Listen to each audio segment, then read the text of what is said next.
Hi grade 7/8. This video is to go over your assignments for this week. It's April 3rd. Most of you have already picked up your packages, and so I would encourage you to take out your information, follow along while I go over it here, try some things out on the weekend, and then on Monday in our Zoom meeting, you can ask any questions that you guys have, and that still leaves you 2.5, 3 days to work on your assignment if you got stuck over the weekend. So our focus for this week is looking at how Japan's physical geography shaped its identity and its worldview. On your guys' handout that you got, it gives you a reminder of what worldview is exactly. So basically it's how you look at the world.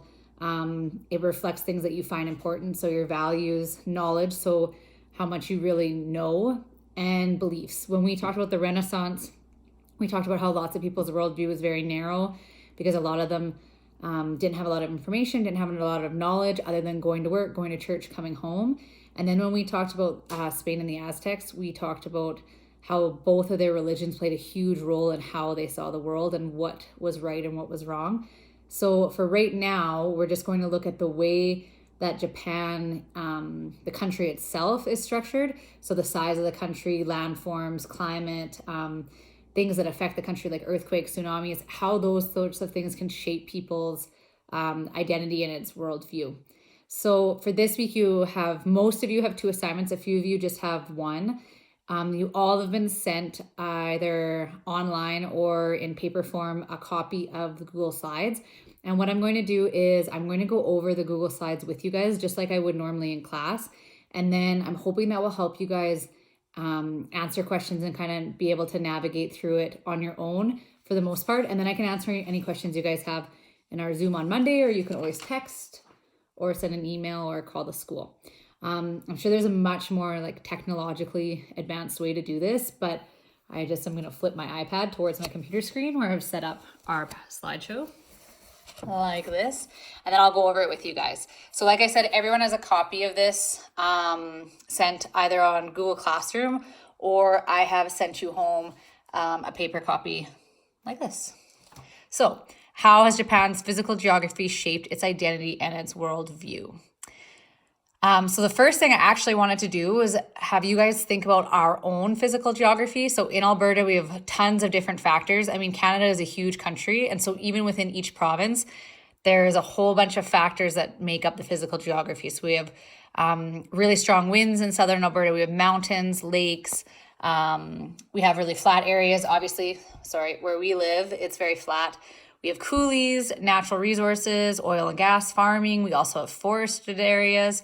So on this kind of slide introduces the idea. And then on this slide, what you're going to do is you're actually going to take a geographic feature, and you're going to talk about the impact that feature would have, and then whether you like or dislike it. So for example, I did the wind. The impact that would have on people, there's Chinooks, there's soil erosion, it dries things out. Under my opinion of like or dislike, I think it'd be very annoying if I were a farmer and other people. I also get annoyed when we have like 5 or 6 days of wind and I can't get out of my vehicle. But I also really like when we get warm weather and it's like 20 degrees in the middle of February and it melts all the snow. So on this side right here, you're going to fill in the geographic factor or feature, and then you're going to fill in the rest of the chart. If you can't think of any, there's a whole list of them back here that you can fill in. So what are the geographic factors of Japan, and how do you think these factors affected its development? So development basically means like how did the country develop? How did it continue to grow and industrialize based on what its geographic factors were? So if you have an area that has a lot of earthquakes, I mean, it doesn't make sense to have a lot of tall, unstructured buildings in that area. Or if 72% of Japan is mountainous, that really limits where you can build and create cities and towns and villages. So as you look through the pictures, think about what it would, how it would affect people to live in these areas. Think about jobs, industries, resources, and then actually on the slides, if you choose to make a copy, which you're going to need to if you're doing it online, or on the paper copy, I want you to write down the characteristics that you note. So I've done the first one as an example for you.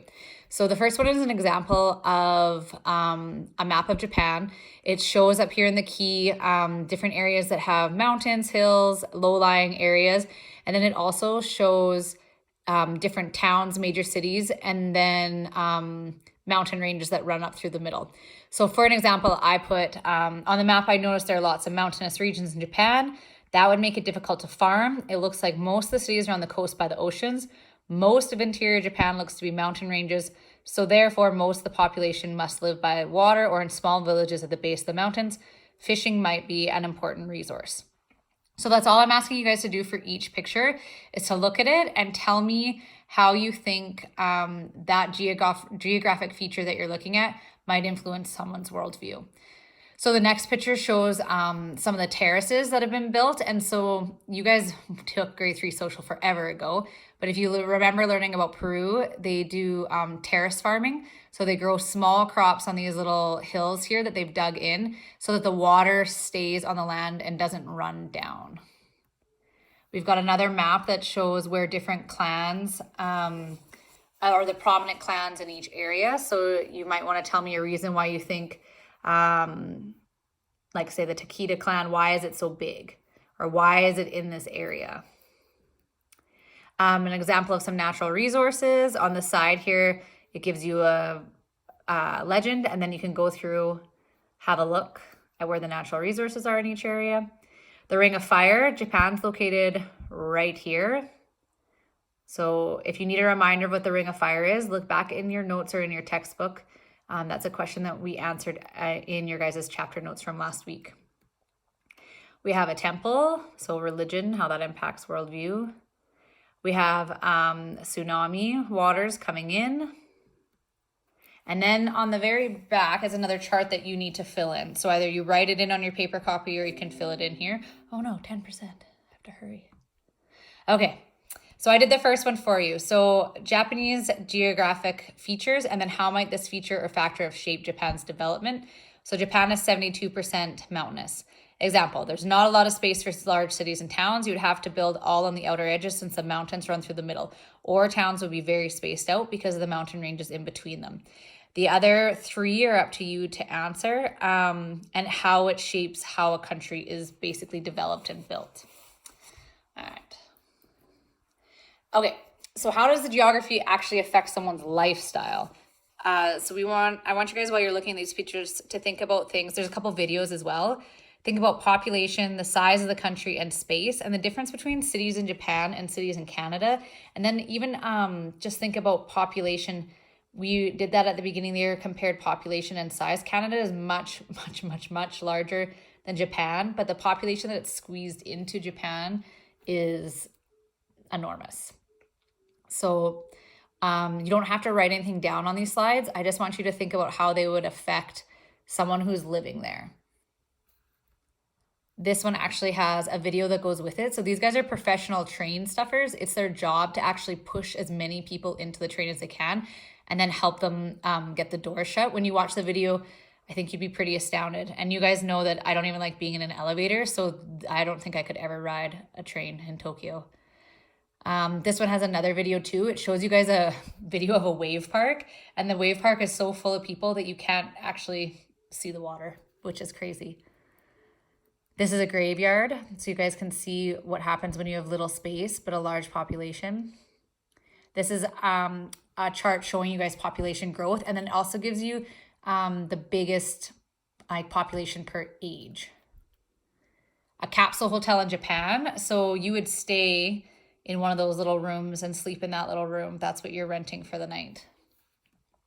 Not every hotel, obviously. And then a picture of a couple different apartment buildings in Japan as well. Some parking lots. Interesting, when I was in the Netherlands, this is how they parked their bicycles, because there's so many people rode bikes, and they all have these like triple-deckered stacked bicycle parking lots. But I'd be really nervous if I had to be like this guy down here and then this person parked on top of my vehicle. A crosswalk in one of the major cities, and then small roads and little space equals little vehicles. So I don't think you're seeing many like jacked up Dodge Rams driving around. So on this fast page, you can either type or you can write a short paragraph explaining how you think Japan's geography has shaped its people's identity. Use evidence from the slideshow.